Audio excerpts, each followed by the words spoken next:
Hi students, welcome to English by Sandeep Sir YouTube channel. This is your Sandeep Sir, faculty in English language.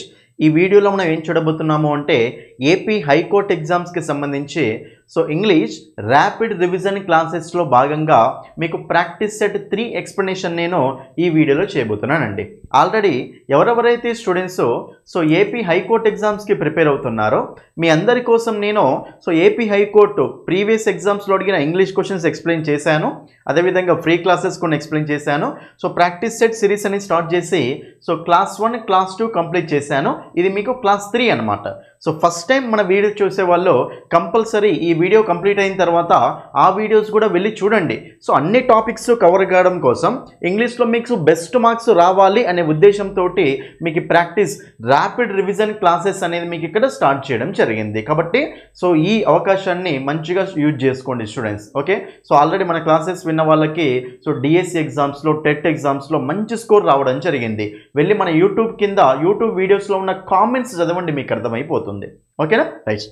అయితే మనం ఈ క్వశ్చన్స్కి వెళ్ళే ముందు చూడండి స్టూడెంట్స్, మీకు కనుక ఈ తక్కువ డేట్స్లో ఒక మంచి బుక్ ఓకేనా హైకోర్టు ఎగ్జామ్స్కి ఉపయోగపడే విధంగా అన్ని కాన్సెప్ట్స్ ఇంగ్లీష్ టు తెలుగులో ఉండాలి, అదేవిధంగా మాకు ప్రాక్టీస్ క్వశ్చన్స్ ఉండాలి, అదేవిధంగా ప్రీవియస్ క్వశ్చన్స్ కూడా ఉండాలి అనే ఒక బుక్ కోసం ఎవరైతే ఎదురు చూస్తున్నారో మీకు ఈ బుక్ అనేది అవైలబుల్గా ఉంది అండి మార్కెట్లో. ఓకేనా, మీ దగ్గర ఉన్న బుక్ స్టాల్స్లో అడగండి. అక్కడ లేదు అంటే ఇక్కడ ఆన్లైన్ ఆర్డర్ పంపించుకోండి. ఎట్లా అంటే ఇదే నెంబర్కి మీరు కాల్ చేసి ఓకేనా మీ ఫుల్ అడ్రస్ అమౌంట్ పంపించారు అంటే మేము ఇక్కడ బుక్ని కొరియర్ చేసేస్తాం. బుక్ కాస్ట్ 280 అండి, డెలివరీ ఛార్జ్ 70 రూపీస్, మొత్తం 350 రూపీస్కి వచ్చేస్తుంది అనమాట. రైట్. ఇంగ్లీష్ టు తెలుగులో ఉంటుంది, ప్రాక్టీస్ బిట్స్ ఉంటాయి, ప్రీవియస్ బిట్స్ ఉంటాయి, కంటెంట్ ఎక్స్‌ప్లనేషన్ కూడా ఉంటుంది. రైట్. అయితే మీకు ఒకవేళ ఫుల్ కోర్స్ కావాలి అనుకుంటే మీరు ఇంగ్లీష్ బై సందీప్ సార్ అనే యాప్ని డౌన్లోడ్ చేసుకోవచ్చు. లాగిన్ రిజిస్టర్ అయిన తర్వాత మీకు హైకోర్టు కోర్సెస్లో మీకు ఈ కోర్స్ ఉంటుందండి. 1 మంత్ వ్యాలిడిటీ కోర్స్ ఎక్సలెంట్గా ఉంటుంది. ఎస్ఎస్సి లెవెల్లో కంటెంట్ అనేది పెట్టాము అక్కడ మనం. మీరు ఆ లెవెల్లో చదివితే మీకు ఈజీగా అర్థమైపోతుంది. ప్రాక్టీస్ బిట్స్ ఉంటాయి, ప్రాక్టీస్ బిట్స్కి ఎక్స్‌ప్లనేషన్ ఉంటుంది. ఫస్ట్ ఫ్రీ డెమో క్లాసులు చూడండి, నచ్చితేనే ఫుల్ కోర్స్ తీసుకోండి. ఓకేనా, ఏమైనా డౌట్స్ ఉంటే ఈ నెంబర్కి కాల్ చేయండి అంతే. రైట్. ఇంకా లైట్ చేయకుండా క్వశ్చన్స్లోకి వెళ్ళిపోదాం. చూడండి, ఇక్కడ ఫస్ట్ మీరు క్వశ్చన్ ఆన్సర్ చేయడానికి ట్రై చేయండి, తర్వాత ఎక్స్‌ప్లనేషన్ చూడండి. ఓకేనా, రైట్. ఫస్ట్ క్వశ్చన్ చూస్తే చూడండి అందరు ఇక్కడ. ఫస్ట్ మనకు ఈ క్వశ్చన్స్ అనేవి ఏ టాపిక్ని టార్గెట్ చేస్తాయంటే సబ్జెక్ట్ వెర్బ్ అగ్రిమెంట్ అండి. ఈ టాపిక్ చాలా చాలా ఇంపార్టెంట్ అండి. ఈ టాపిక్ నుంచి కంపల్సరీ క్వశ్చన్స్ అనేవి వస్తాయి. టెన్సెస్ టాపిక్ ఎంతైతే ఇంపార్టెంటో ఈ సబ్జెక్ట్ వెర్బ్ అగ్రిమెంట్ అనే టాపిక్ కూడా చాలా ఇంపార్టెంట్ అనమాట. అన్ని పాయింట్స్ కవర్ అయ్యే విధంగా క్వశ్చన్స్ అనేవి డిజైన్ చేశాము అండి. ఓకేనా, కాబట్టి జాగ్రత్తగా చూసుకోండి. రైట్. ఓన్లీ క్వశ్చన్ చూసి ఆన్సర్ తెలుసుకుంటూ వెళ్ళడం కాదు. ఈ ఆప్షన్ ఎందుకు ఆన్సర్ అయింది, ఈ ఆప్షన్ ఎందుకు ఆన్సర్ అయింది అని చెప్పేసి మీరు క్లియర్ కట్గా చూసుకోవాలి. అక్కడ ఎక్స్‌ప్లనేషన్ ఇంపార్టెంట్ అంతే. రైట్. ఇప్పుడు ఫస్ట్ క్వశ్చన్ చూద్దాం. ఫస్ట్ క్వశ్చన్ చూస్తే ఏ lot of sugar dash added to the milk. Sugar అనేది మిల్క్కు యాడ్ చేయబడింది అట. ఓకేనా, రైట్. ఫస్ట్ క్లియర్ అబ్జర్వ్ చేయండి అందరూ. మీరు సెంటెన్స్ చూసినప్పుడు ఇది యాక్టివ్ వాయిస్లో ఉందా ప్యాసివ్ వాయిస్లో ఉందా తెలుసుకోవడం కూడా చాలా ఇంపార్టెంట్ అండి. ఇది కూడా చాలా ఇంపార్టెంట్. రైట్. కాబట్టి ఏ lot of sugar dash added to the milk అంటే ఇప్పుడు యాడ్ చేయడం అనేది పని. షుగర్ అనేది యాడ్ చేస్తుందా, యాడ్ చేయబడుతుందా? మిల్క్కి యాడ్ చేయబడుతుంది, మనం యాడ్ చేస్తాం షుగర్ని. కాబట్టి ఇప్పుడు షుగర్ అనేది యాడింగ్ అనే కాన్సెప్ట్, యాడింగ్ అనే వెర్బ్కి సబ్జెక్టా ఆబ్జెక్టా అండి. మన సెంటెన్స్ అనేది దేంతో స్టార్ట్ అయింది, ఆబ్జెక్ట్తో స్టార్ట్ అయింది. చూడండి, దీని మీద క్వశ్చన్స్ వచ్చినాయండి. ఈ కాన్సెప్ట్ని బేస్ చేసుకోండి, సబ్జెక్ట్ ఆబ్జెక్ట్ కాన్సెప్ట్ని బేస్ చేసుకోండి. రైట్. కాబట్టి ఇక్కడ సెంటెన్స్ అనేది ఆబ్జెక్ట్తో స్టార్ట్ అయింది కాబట్టి మరి సెంటెన్స్ ఆబ్జెక్ట్తో స్టార్ట్ అయితే అది ఏ వాయిస్లో ఉండాలి, యాక్టివ్ వాయిస్లో ఉండాలా ప్యాసివ్ వాయిస్లో ఉండాలంటే ప్యాసివ్ వాయిస్లో ఉండాలి. ఏ వాయిస్లో ఉండాలి మనకు, అది ప్యాసివ్ వాయిస్లో ఉండాలి. మరి ప్యాసివ్ వాయిస్లో ఉండాలి అంటే ప్యాసివ్ వాయిస్ సెంటెన్స్ ఎప్పుడైనా సరే ఆబ్జెక్ట్ తోటి స్టార్ట్ అయింది అంటే అప్పుడు మనం దాంట్లో ఏ స్ట్రక్చర్ వాడాలి చెప్పండి, passive voice structure. Passive voice structure అంటే ఏముంటుంది, compulsory be form plus V3 ఏముంటుందంటే అందులో be form plus V3 structure ఉంటుంది. రైట్. మరి ఇప్పుడు బీ ఫామ్ ప్లస్ V3 ఉండాలి కాబట్టి ఇక్కడ అందరు క్లియర్గా అబ్జర్వ్ చేయండి. ఇక్కడ అందరు క్లియర్గా అబ్జర్వ్ చేస్తే ఇక్కడ హ్యాజ్ అనేది బీ ఫామా కాదు, వర్ అనేది బీ ఫామే, వజ్ అనేది బీ ఫామే, బీన్ అనేది కూడా బీ ఫామే. ఫస్ట్ బీ ఫామ్స్ ఏమేమి ఉంటాయండి, am, is, are, was, were, be, been, being, ఇవన్నీ మనకు బీ ఫామ్స్ అవుతాయి. రైట్. కాబట్టి ఇవన్నీ మనకు బీ ఫామ్సే. ఏ లాట్ ఆఫ్ షుగర్ అంటే సింగులరా ప్లూరలా? లాట్ ఆఫ్ షుగర్ అంటే సింగులరా ప్లూరలా చెప్పండి. సో షుగర్ అనేది మనకు అన్కౌంటబుల్ నౌన్ కాబట్టి ఏ లాట్ ఆఫ్ షుగర్ అంటే అది మనకు సింగులర్ సబ్జెక్ట్ అవుతుంది. మరి సింగులర్ అవుతుంది కాబట్టి సో సింగులర్ ఉన్నప్పుడు వెర్బ్ కూడా మనకు సింగులరే ఉండాలి కదా. మరి హ్యావ్ అనేది ఏంటిది ప్లూరల్కి వాడతాం, వర్ అనేది ఏంటిది ప్లూరల్కి వాడతాం. సో మిగిలింది ఏంది అక్కడ was. Option 2 is the answer. And సింపుల్గా ఆన్సర్ ఎట్లా అంటే షుగర్ అనేది అక్కడ మనకు అన్కౌంటబుల్ నౌన్, సో అది మనకు సింగులర్ కాబట్టి వజ్ అన్న రావాలి, హ్యాజ్ అన్న రావాలి. ఈ రెండు అయితే ఆప్షన్స్ కావు. వజ్ హ్యాజ్ అన్నప్పుడు షుగర్ యాడ్ చేస్తుందా, యాడ్ చేయబడుతుందా, యాడ్ చేయబడుతుంది. కాబట్టి షుగర్ అనేది అక్కడ ఆబ్జెక్ట్తో స్టార్ట్ అయింది కాబట్టి అక్కడ ప్యాసివ్ వాయిస్ స్ట్రక్చర్ అన్నట్టు. మరి ప్యాసివ్ వాయిస్ అంటే మనకు స్ట్రక్చర్లో ఏముండాలి, బీ ఫామ్ ప్లస్ V3 ఉండాలి. సో మనకు హ్యాజ్ అంటే బీ ఫామ్ కాదు అది, కాబట్టి వజ్ ఏ మిగులుతుంది ఆన్సర్. కాబట్టి మనకు option 2 is the answer. Was a lot of sugar was added to the milk. ఓకేనా, right. Second question explanation important అండి, ఎందుకంటే ఇవే కాన్సెప్ట్ని బేస్ చేసుకొని క్వశ్చన్స్ వస్తాయి మీకు. ఓకేనా, right. He as well as I dash interested in music. He as well as I dash interested in music అట. రైట్, చాలా జాగ్రత్తగా చూడండి ఒకసారి. ఇక్కడ as well as he I రెండు ఉన్నాయండి. చాలా సింపుల్ కాన్సెప్ట్ అండి ఇది, చూసుకోండి. ఇక్కడ అందరూ ఎప్పుడైనా సరే మనకు రెండు సబ్జెక్ట్స్ యాజ్ వెల్ యాజ్ కానీ అలాంగ్ విత్ కానీ విత్ కానీ టుగెదర్ విత్ కానీ ఓకేనా, బిసైడ్స్ కానీ ఓకే, బట్ కానీ ఓకేనా, అకంపనైడ్ బై కానీ. చూడండి కాన్సెప్ట్ ఏంటంటే ఇక్కడ ఎప్పుడైతే మనకు రెండు సబ్జెక్ట్స్ యాజ్ వెల్ యాజ్ తోటి కానీ అలాంగ్ విత్ తోటి కానీ విత్ తోటి కానీ టుగెదర్ విత్ తోటి కానీ బిసైడ్స్ తోటి కానీ బట్ తోటి కానీ అకంపనైడ్ తోటి కానీ నెక్స్ట్ ఎక్సెప్ట్ అని కూడా ఉంటుంది దాంతో కానీ రెండు సబ్జెక్ట్స్ వీటితోటి కనెక్ట్ అయిపోయినాయి అనుకోండి, అప్పుడు మనము ఫస్ట్ సబ్జెక్ట్ సెకండ్ సబ్జెక్ట్ అనమాట. ఇక్కడ ఒక సబ్జెక్ట్ ఉంటుంది, ఇక్కడ ఒక సబ్జెక్ట్ ఉంటుంది. రెండు సబ్జెక్ట్స్ తోటి కనెక్ట్ అయిపోతే వెర్బ్ అనేది ఏ సబ్జెక్టు ప్రకారం ఉండాలి. సో ఫస్ట్ సబ్జెక్ట్ ప్రకారం ఉండాలా, సెకండ్ సబ్జెక్ట్ ప్రకారం ఉండాలా, లేకపోతే రెండింటి ప్రకారం ఉండాలా అనేది క్వశ్చన్ ఇక్కడ. రైట్, కాబట్టి ఎప్పుడైనా సరే గుర్తుపెట్టుకోండి, రెండు సబ్జెక్ట్స్ ఓకే, రెండు సబ్జెక్ట్స్ మనకు వీటితోటి జాయిన్ అయిపోతే సో వెర్బ్ అనేది ఏ సబ్జెక్టు ప్రకారం ఉండాలి అంటే ఫస్ట్ సబ్జెక్ట్ ప్రకారం ఉండాలి. ఏ సబ్జెక్ట్ ప్రకారం అంటే ఫస్ట్ సబ్జెక్ట్ ప్రకారం ఉండాలి. ఓకేనా, సబ్జెక్ట్ వెర్బ్ అగ్రిమెంట్లో సెకండ్ కాన్సెప్ట్ మన యాప్లో చూసుకోండి అది. రైట్, ఫస్ట్ సబ్జెక్ట్ అంటే ఇప్పుడు ఐ ప్రకారం రాస్తామా, హీ ప్రకారం రాస్తామా, హీ ప్రకారం రాస్తాం. మరి హీ ప్రకారం రాస్తాం కాబట్టి అందరూ జాగ్రత్త చూడండి ఇక్కడ. సో హీకి యామ్ రాదు, హీకి ఆర్ కూడా రాదు. హీ హ్యాస్ ఉంది, హీ ఈజ్ ఉంది. సో అతడు ఇంట్రెస్టింగ్గా ఉన్నాడు అంటే హీ ఈజ్ ఇంట్రెస్టెడ్ అంటాం. కాబట్టి మనకు is option D is the answer. Answer వస్తుంది అక్కడ, ఆప్షన్ డి అనేది ఆన్సర్ అవుతుంది అనమాట, అంతే. నెక్స్ట్ చూడండి ఇక్కడ థర్డ్ క్వశ్చన్ చాలా సింపుల్ అండి. ఓకేనా, సో థర్డ్ క్వశ్చన్ మీకు ఇదొక కాన్సెప్ట్ అండి. ఈ కాన్సెప్ట్ రాస్తే చూడండి మీకు క్లియర్గా. మీకు ఎప్పుడైనా సరే either or next neither nor next not only but also, ఎల్లాక చెప్పిన కాన్సెప్ట్కి ఇది ఆపోజిట్ ఉంటుంది అనమాట. ఎవరిదాకా ఏం చెప్పినా మీకు కాన్సెప్ట్ ఫస్ట్ దాంట్లో so whenever two subjects are connected by as well as along with together with వాటితో కనెక్ట్ అయిపోతే వెర్బ్ అనేది ఏ సబ్జెక్ట్ ప్రకారం ఉండాలి అండి ఫస్ట్ సబ్జెక్ట్ ప్రకారం ఉండాలి. కానీ ఎప్పుడైతే మనకు రెండు సబ్జెక్ట్స్ ఐదర్ ఆర్ తోటి కానీ నైదర్ నార్ తోటి కానీ నాట్ ఓన్లీ బట్ ఆల్సో తోటి కానీ కనెక్ట్ అయిపోయినాయి అనుకోండి, అప్పుడు వెర్బ్ అనేది ఏ సబ్జెక్ట్ ప్రకారం ఉండాలి అంటే సెకండ్ సబ్జెక్ట్ ప్రకారం ఉండాలి. ఏ సబ్జెక్ట్ ప్రకారం ఉండాలి అండి, సెకండ్ సబ్జెక్ట్ ప్రకారం ఉండాలి. చాలా చాలా ఇంపార్టెంట్ ఇది. ఓకే, చాలా చాలా ఇంపార్టెంట్ అండి, సెకండ్ సబ్జెక్ట్ ప్రకారం ఉండాలి. మీకు చిన్న ఎగ్జాంపుల్ రాస్తా చూడండి. ఇప్పుడు మనకి ఇలా ఉందనుకోండి, neither the students nor the teacher. ఇది చెప్పండి అందరూ, neither the students nor the teacher was slash were present అంటే టీచరు స్టూడెంట్స్ ఎవరు ప్రెజెంట్గా లేరు అని, పాస్ట్లో ఎవరక్కడ ప్రెజెంట్ అయ్యి లేరు అని. నైదర్ నార్ అంటే మీనింగ్ అది. అయితే ఇప్పుడు neither the students nor the teacher అంటే స్టూడెంట్స్ ప్రకారం అయితే వర్ రావాలి, టీచర్ ప్రకారం అయితే వాజ్ రావాలి. ఇద్దరు ఉన్నారు అక్కడ, మరి ఇద్దరు ఉన్నారు కాబట్టి neither the students nor the teacher అంటే ఇప్పుడు నైదర్ నార్ తోటి రెండు సబ్జెక్ట్స్ కనెక్ట్ అయిపోయినాయి కదా, అప్పుడు వెర్బ్ అనేది ఈ వెర్బ్ వజ్ వర్ ఉన్నాయి కదా, ఈ వెర్బ్ అనేది ఏ సబ్జెక్ట్ ప్రకారం రాస్తాం. ఫస్ట్ సబ్జెక్ట్ ప్రకారమా, సెకండ్ సబ్జెక్ట్ ప్రకారమా, లేకపోతే రెండింటి ప్రకారమా అంటే అప్పుడు మనం గుర్తుపెట్టుకోండి. సో సెకండ్ సబ్జెక్ట్ ప్రకారం రాయాలి. దేని ప్రకారం రాయాలి అండి? సెకండ్ సబ్జెక్ట్ ప్రకారం రాయాలి. సో ఎప్పుడైనా సరే ఈ రెండే అనమాట కాన్సెప్ట్స్. ఫస్ట్ మోస్ట్ ఇంపార్టెంట్ మీకు, రైట్? ఎప్పుడైనా సరే రెండు సబ్జెక్ట్స్ నైదర్ నార్ తోటి, ఐదర్ ఆర్ తోటి, నాట్ ఓన్లీ బట్ ఆల్సో తోటి కనెక్ట్ అయిపోతే వెర్బ్ అనేది సెకండ్ సబ్జెక్ట్ ప్రకారం ఉండాలి. ఈ మూడింటితోటేనండి సెకండ్ సబ్జెక్టు, మిగతా అన్నిటికీ ఫస్ట్ సబ్జెక్టే అనమాట. కాబట్టి అప్పుడు మనకు సెకండ్ సబ్జెక్ట్ ఏంటి దగ్గర? టీచర్. టీచర్ అంటే సింగులర్ కదా, సింగులర్ కాబట్టి వర్స్, కాబట్టి మనకు వర్స్ అనేది ఆన్సర్ అవుతుంది. ఇదే కాన్సెప్ట్ ఇక్కడ, ఓకేనా? అది కాబట్టి ఇప్పుడు మనకు హీ ఆర్ హీస్ ఫ్రెండ్స్ అంటే ఆర్ అంటే ఐదర్ ఆర్ అనమాట, అతడు లేదా అతని యొక్క ఫ్రెండ్స్. ఇక్కడ ఐదర్ ఉన్నట్టు మీనింగ్ ఊహించుకోవచ్చు మీరు. కాబట్టి ఐదర్ ఆర్ తోటి సో మనకు రెండు సబ్జెక్ట్స్ కనెక్ట్ అయిపోతే అప్పుడు మనకు సో వెర్బ్ అనేది, ఓకేనా, సెకండ్ సబ్జెక్ట్ ప్రకారం కదా. హిస్ ఫ్రెండ్స్ అనేది ఇక్కడ దాని ప్రకారం తీసుకోవాలి. హిస్ ఫ్రెండ్స్ అంటే సింగులరా ప్లూరలా? ప్లూరల్. హిస్ ఫ్రెండ్స్ అంటే దే అన్నట్టు, దేకి హ్యాస్ రాదు, దేకి వాజ్ రాదు, హ్యావ్ ఉంది, వర్ ఉంది. చెప్పండి ఇంక అందరు.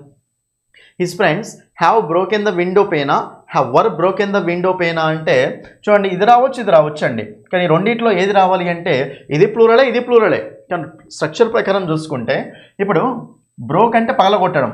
సో అద్దం ఉంటుంది కదా, కిటికీ అద్దాన్ని పగలగొట్టడం అని మీనింగ్. ఇప్పుడు పర్సన్సే కదా పగలగొట్టేది, పగలగొట్టేది అయితే పీపుల్, పర్సన్సే కదా.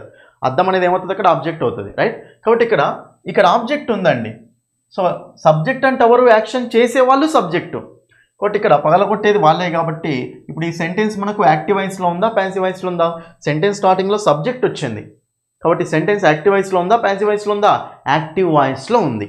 అది చూడండి, యాక్టివ్ వాయిస్ ప్యాసివ్ వాయిస్ దగ్గర చాలామంది కన్ఫ్యూజ్ అవుతారండి. ఒకటే పాయింట్, సెంటెన్స్లో సెంటెన్స్ సబ్జెక్ట్ తోటి స్టార్ట్ అయింది అనుకోండి, అప్పుడు యాక్టివ్ వాయిస్ స్ట్రక్చర్ రాయాలి.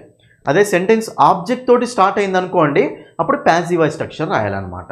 అది కాన్సెప్ట్, రైట్? మరి sir active voice passive voice structure ఎట్లా గుర్తుపట్టాలి సార్? చెప్తున్నాయి కదా, be form plus V3. Be form plus V3 అనేది ప్యాసివ్ వాయిస్ స్ట్రక్చర్ అండి. బీ ఫార్మ్ ప్లస్ V3 లేకపోతే యాక్టివ్ వాయిస్ స్ట్రక్చర్ అనమాట. అంటే ఇప్పుడు సింపుల్ ఏమని చెప్పొచ్చు అంటే మీరు సెంటెన్స్ సబ్జెక్ట్తో స్టార్ట్ అయింది అనుకోండి, బీ ఫార్మ్ ప్లస్ V3 రాస్తామా, రాయమా? రాయకూడదు. ఎందుకంటే సబ్జెక్ట్తో స్టార్ట్ అయింది అంటే అది మనకు యాక్టివ్ వాయిస్. అదే సెంటెన్స్ ఆబ్జెక్ట్తో స్టార్ట్ అయింది, ఆబ్జెక్ట్తో స్టార్ట్ అయిందంటే అది ప్యాసివ్ వాయిస్ కదా. మరి బీ ఫార్మ్ ప్లస్ V3 రాస్తామా, రాయమా? రాయాలి అనమాట. కాబట్టి ఇప్పుడు ఈ సబ్జెక్ట్తో స్టార్ట్ అయింది కాబట్టి యాక్టివ్ వాయిస్ కదా, రాస్తామా, రాయమా? రాయం. వర్ అనేది పెడితే ఏమవుతుంది ఇక్కడ? వర్ బ్రోకెన్ అంటే వర్ అనేది బీ ఫామా కాదా, బ్రోకెన్ V3నా కాదా? Break, broke, broken. కాబట్టి ఇది పెడితే ఏమవుతుంది? బీ ఫార్మ్ ప్లస్ V3 అవుతుంది అక్కడ. మరి సెంటెన్స్ సబ్జెక్ట్తో స్టార్ట్ అయినప్పుడు బీ ఫార్మ్ ప్లస్ V3 రాయకూడదు కదా. కాబట్టి ఆప్షన్ 2 ఈజ్ ద ఆన్సర్. ఇట్లా సగం కాన్సెప్ట్ ఏమో సబ్జెక్ట్ వెర్బ్ అగ్రిమెంట్ ఉంది, సగం కాన్సెప్ట్ ఏమో యాక్టివ్ వాయిస్ ప్యాసివ్ వాయిస్ ఉంది. సో జాగ్రత్తగా చూసుకుంటే కానీ ఆన్సర్ రాదు, ఓకేనా? Right. Next, neither of the films dash good. ఇంకా చెప్తా చూడండి మీకు క్లియర్గా, జాగ్రత్తగా చూసుకోండి. ఎప్పుడైనా సరే మనకు నైదర్ కానీ, ఐదర్ కానీ, ఈచ్ కానీ, ఎవ్రీ కానీ, నన్ను కానీ, నెక్స్ట్ వన్ కానీ, ఇవన్నీ చూడండి. One of the boys, neither of the boys, either of the boys, each of the boys, every one of the boys, none of the boys. మీకు ఎప్పుడైనా సరే ఇవి వచ్చినాయి అనుకోండి, ఇవి వచ్చినప్పుడు సో వెర్బ్ అనేది ఎప్పుడైనా సరే ఏమి యూజ్ చేసుకుంటామంటే దీనికి సింగులర్ వెర్బ్ అనేది యూజ్ చేసుకుంటామండి. ఏమి యూజ్ చేసుకుంటాం చెప్పండి? సింగులర్ వెర్బ్ అనేది యూజ్ చేసుకోవాలి. ఎగ్జాంపుల్ చెప్తా చూడండి. Neither of the two girls is కమింగా, ఆర్ కమింగా అంటే ఈజ్ కమింగ్ అనాలి. చాలామంది ఆర్ కమింగ్ అనుకుంటారండి. చూడండి, నైదర్ ఆఫ్ ద గర్ల్స్ ఈజా ఆరా అంటే చాలామంది ఏమంటారు తెలుసా? సార్ గర్ల్స్ ఇద్దరు ఉన్నారు కదా, ఇద్దరు ఉన్నారు కాబట్టి నేను ఆర్ పెడతాను సార్ అని చెప్పేసి ఇది ఆన్సర్ అనుకుంటారండి. కానీ ఆన్సర్ ఏంటిది అక్కడ? ఈజ్. ఎందుకు ఈజ్ అనేది ఇంపార్టెంట్ ఇక్కడ. ఎందుకు ఈజ్ అంటే చూడండి, గుర్తుపెట్టుకోండి, నైదర్ అంటే ఇద్దరిట్లో ఎవరైనా వస్తురా? ఎవరు రావట్లే. కాబట్టి కమింగ్ అనే పని ఎవరైనా చేస్తురా? చేయట్లే. ఇప్పుడు యాక్షన్ చేస్తేనే కదా వాళ్ళని సబ్జెక్ట్ అనేది. ఇక్కడ ఇద్దరు గర్ల్స్ ఉన్నారు, ఓకే, గర్ల్స్ ఉన్నారు, ఓకే, కానీ ఎవరైనా యాక్షన్ చేస్తున్నారా? చేస్తలేరు. యాక్షన్ చేసే వాళ్ళని మాత్రమే సబ్జెక్ట్ అంటాం. కాబట్టి ఇప్పుడు సబ్జెక్టు సింగులర్ ఉందా, ప్లూరల్ ఉందా, జీరో ఉందా? జీరో ఉంది. అక్కడ యాక్షన్ చేసే వాళ్ళు సబ్జెక్ట్ అవుతారండి. ఇక్కడ ఈ సెంటెన్స్లో యాక్షన్ చేస్తేనే చేస్తలేరు వాళ్ళు, కమింగ్ అని యాక్షన్ చేస్తలేరు, వాళ్ళు రావట్లేరు కదా. కాబట్టి యాక్షన్ జరగట్లేదు ఇక్కడ, అంటే వాళ్ళు రావట్లేదని. సో సబ్జెక్ట్ అనేది జీరో ఉంది, ఓకేనా? కాబట్టి సబ్జెక్టు సింగులర్ ఉన్నా, జీరో ఉన్నా సింగులర్ వెర్బ్ వాడాలి. కాబట్టి ఆన్సర్ ఏమొస్తుంది? ఈజ్. ఐదర్ చూడండి, ఐదర్ అంటే ఎవరో ఒక్కరే అనమాట. Either of the two girls అంటే ఇద్దరిట్లో ఎవరో ఒక్కరే వస్తున్నారు అని. ఒకరే అంటే సింగులరే కదా. So either of the two girls is coming అనాలి. మళ్ళీ ఐదర్ వచ్చినా ఈజ్ అనే వెర్బ్ వాడాలి, రైట్. దాని తర్వాత ఈచ్ ఎవ్రీ రెండు మనకు సింగులర్సే అండి. Each of the boys is clever, every one of the boys is clever, each boy is clever, every boy is clever. Each వచ్చినా ఎవ్రీ వచ్చినా ఎప్పుడైనా సరే అవి సింగులర్ వెర్బే వాడాలి వాటితో ఎప్పుడైనా సరే, ఓకేనా. నెక్స్ట్ దాని తర్వాత మీకు అక్కడ సో నన్ను అండి, చూడండి నైదర్కు నన్నుకు డిఫరెన్స్ ఉంటుంది. నైదర్కు నన్నుకు డిఫరెన్స్ ఏంటంటే నైదర్ అనేదేమో ఇద్దరు రాకపోతే నైదర్ అనేది వాడాలి. నన్ను అనేదేమో ఇద్దరి కంటే ఎక్కువ ఉన్నప్పుడు అండి. Neither of the two boys, neither of the two girls. నన్ను అనేది ఇప్పుడు వాడతాం ఇద్దరి కంటే ఎక్కువ ఉన్నప్పుడు. None of the 5 boys, none of the 3 girls, none of the 5 students, none of the 100 students. అది ఇద్దరు ఉన్నప్పుడు మాత్రమే నైదర్ వాడాలి. ఇద్దరి కంటే ఎక్కువ ఉంటే నన్ను అనేది వాడాలన్నమాట, అది రైట్. సో ఏదైనా మీకు అక్కడ సింగులర్ వెర్బే వాడాలి. నన్ ఆఫ్ ద 5 గర్ల్స్ అన్నా కానీ ఎవరు రావట్లేరు అన్నట్టే, అక్కడ ఎవరు యాక్షన్ చేయట్లేరు అన్నట్టే. But none of the 5 girls అన్నా అది మళ్ళీ మనకి ఏమవుతుందండి సింగులర్ కిందికి తీసుకుంటాం, రైట్, వెర్బ్, రైట్. కాబట్టి అప్పుడు నన్ను వచ్చినా నైదర్ వచ్చినా ఐదర్ వచ్చి ఇవన్నీ వచ్చినప్పుడు మనము సింగులర్ వెర్బ్ వాడాలన్నమాట, రైట్. అయితే ఇంకో పాయింట్ ఇక్కడ రాస్తా చూడండి. వన్ ఆఫ్ ద స్టూడెంట్ అంటామా, వన్ ఆఫ్ ద స్టూడెంట్స్ అంటామా, ఇది చాలా మందికి తెలియదండి. చూడండి, it is one of the most important problem అంటామా, it is one of the most important problems అంటామంటే ఎప్పుడైనా గుర్తుపెట్టుకోండి, వన్ ఆఫ్ ద తర్వాత వెర్బ్ అడగట్లేదు, నౌన్ అడుగుతున్నా. వన్ ఆఫ్ ద తర్వాత ఎప్పుడైనా సరే ప్లూరల్ నౌన్ రావాలి. వన్ ఆఫ్ ద స్టూడెంట్స్ ఎప్పుడైనా సరే, ఎందుకంటే సో వన్ అంటే ఒకరిని పక్కకు తీయడం. ఇక్కడ చాలామంది ఉన్నారు, అందులో ఒకరిని పక్కకు తీయడం. చాలామంది ఉన్నారు అంటే అది మనకు ప్లూరల్ నౌన్ అన్నట్టే కదా. కాబట్టి ఎప్పుడైనా సరే వన్ ఆఫ్ ద తర్వాత ప్లూరల్ నౌన్ రావాలి. వచ్చే వెర్బ్ మనకు సింగులరే. ఇప్పుడు one of the students, so ఈజా ఆరా అంటే స్టూడెంట్స్లో ఒకడే వెళ్తున్నాడు కాబట్టి ఒకడే యాక్షన్ చేస్తున్నాడు కాబట్టి ఈజీ రండి. కానీ నేను అనేది అక్కడ వెర్బ్ గురించి కాదు, ఈ వన్ ఆఫ్ ద పక్కన వచ్చే నౌన్ గురించి అనమాట, రైట్. కాబట్టి వన్ ఆఫ్ ద స్టూడెంట్స్ అనాలి, ఎందుకంటే స్టూడెంట్స్లో ఒకడే అనమాట.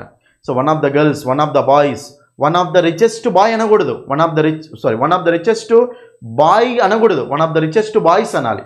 రిచెస్ట్ బాయ్స్లో వీడొకడు అని ఒకరిని పక్కగా తీయడం అనమాట. ఇది డిస్ట్రిబ్యూటివ్ ప్రొనౌన్స్ అంటాం వీటిని, రైట్. కాబట్టి one of the students is verb అట్లాగా ఈ సింగులరే వస్తుందండి, నేను దీని పక్కన వచ్చే నౌన్ గురించి మాట్లాడుతున్నాం. One of the so students is అనాలి ఎప్పుడైనా సరే. సో వన్ ఆఫ్ ద తర్వాత ఎప్పుడైనా సరే ప్లూరల్ నౌన్ వాడాలి, తర్వాత వచ్చే వెర్బ్ ఎట్లాగో మనకు సింగులరే ఉంటుంది, ఓకేనా. ఇది కాబట్టి ఇప్పుడు neither of the films, so రెండిట్లలో ఏ ఫిల్మ్ కూడా సో మంచిగా లేదు అని. నైదర్ ఆఫ్ ద ఫిల్మ్స్ అంటే 2 ఫిల్మ్స్లలో ఒక ఫిల్మ్, ఏ ఫిల్మ్ కూడా మంచిగా లేదు అని. బట్ నైదర్ వచ్చింది కాబట్టి singular plural, singular. But answer ఏమొస్తుంది అక్కడ, ఆప్షన్ ఏ ఈజ్.